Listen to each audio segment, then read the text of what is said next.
Well, hello everybody, and thanks for stopping by again. Well, I have another story. It's kind of a continuation of the last one I was telling you about, where I was working as a stand-in and a photo double for Robert Blake on 3 NBC TV movies.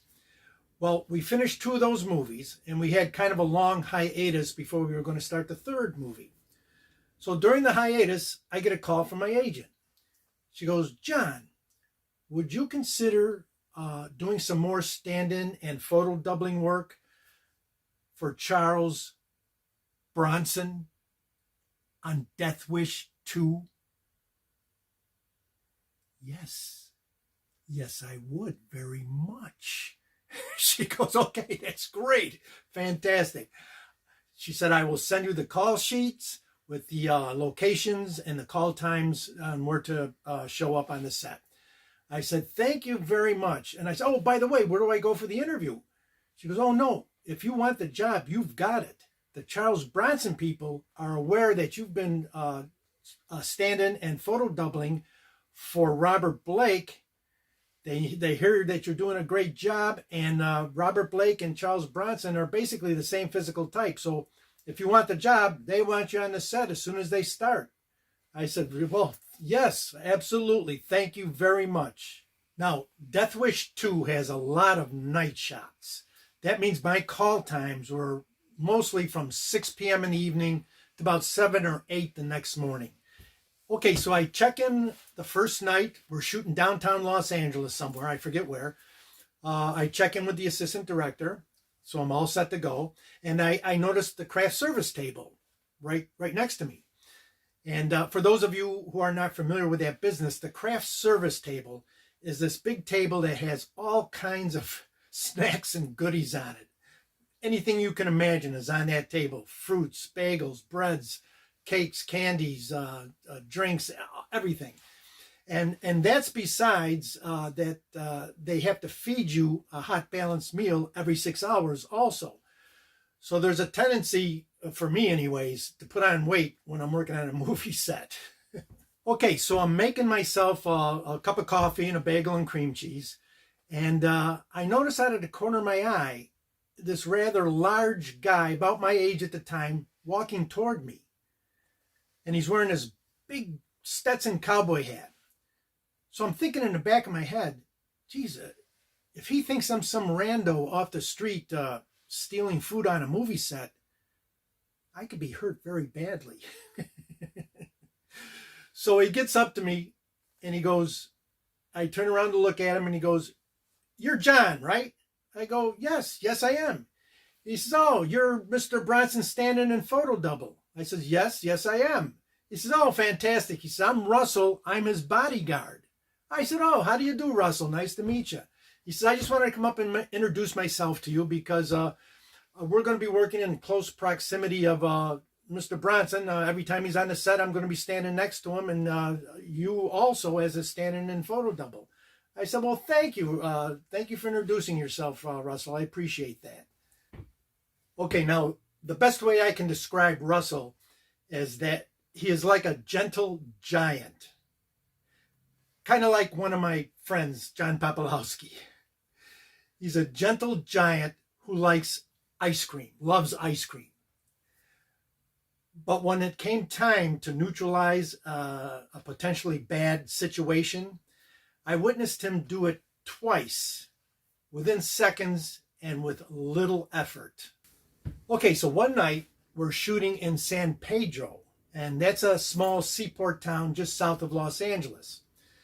Now, this scene, this is where we have the big shootout with Charles Bronson, Vincent Gardenia, who are the good guys, and the bad guys, who Larry Fishburne was one of the bad guys. And he was just coming off of Apocalypse Now, so he was still a young kid coming up in a business. So they're supposed to get in this big shootout at this park. And what happens, the bad guys are in the park, and the guy who owns the Cadillac, he's an arms dealer, and he's selling them guns and all kinds of automatic weapons and things like that. So they get in a big gunfight. It opens up. The arms dealer jumps back into his Cadillac, and he starts driving, trying to drive away. He gets shot. the Cadillac starts rolling toward the edge of the cliff, goes over the cliff, hits the beach, and blows up. That's the gag. All right. So how they do that in 3 shots. It was interesting to see them, very interesting how they edit this all together. So the first shot is the arms dealer in the Cadillac trying to make his getaway. He gets shot and the car starts rolling towards the edge of the cliff. Cut. They stop it right there. They take the arms dealer out of the car, and they put a dummy in there, thankfully. And now they shoot it again. Now they push that car off the cliff, and it's got to hit just right when it hits the beach. It hits the beach, then they cut again. Now the demolition team, they go down into the beach and they set all the charges around that Cadillac. Then they clear the area. We all clear it back. Now the camera starts rolling again. We have a camera up on the cliff and we have one down by the beach. Starts rolling. They set the charges. Boom. The Cadillac blows right up. I mean, it's a huge explosion.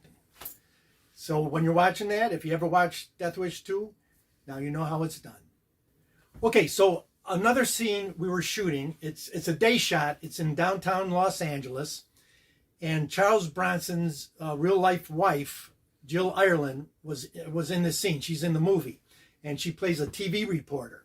And she's dating Charles Bronson and everything. And in this scene, she's sitting in the car with Charles Bronson. They're on the street, and she's asking him questions. I think she kind of figures out that he might be the vigilante. All right, so Charles Bronson and her are supposed to rehearse this scene. Now, Charles Bronson, Mr. Bronson gets called away from the set. He's something he has to do. So the director came up to me and said, "John, would you mind terribly sitting in with Miss Ireland to run this scene with her, because Mr. Bronson, he has something he has to do. He can't do it. And it doesn't have to be word perfect. As long as you got the dialogue within the ballpark, we're actually just trying to see, where your heads are at and get the distance and the lighting and all that." And I said, "Yeah, that's fine, fantastic." So I get in the car with Miss Ireland, and she's about this far from me. And so I'm looking at her, and all of a sudden in the back of my head, I start thinking, wow, this is a beautiful woman. It's about all I can do to concentrate on what I'm supposed to be doing. So we start doing the dialogue, and thankfully it came out very good. I was very professional. I held my composure, and we got everything set. So that's some of my experience working on Death Wish 2 with Mr. Bronson. And because I also photo doubled him, if you happen to watch Death Wish 2 and you see distance shots of him, getting on a bus or following the bad guys down the street, or you'll see a shadow of him against an alley wall, that's actually me. Right? So at the beginning of my film and TV career, I was very fortunate and very lucky to be able to work as a stand-in and photo double for Charles Bronson and Robert Blake. Keep in mind, at the time, Robert Blake was the #1 TV star, just coming off the ABC hit series Beretta, and Charles Bronson was one of the top film stars with Death Wish 1, Once Upon a Time in the West with Henry Fonda, The Dirty Dozen, and the list goes on. And to be able to be on the set and watch those two actors with all their experience act in front of the camera with all the little nuances they knew how to do to portray that character correctly was an education within itself. Well, thanks again for stopping by. Hope you enjoyed it. I'll see you on the next one.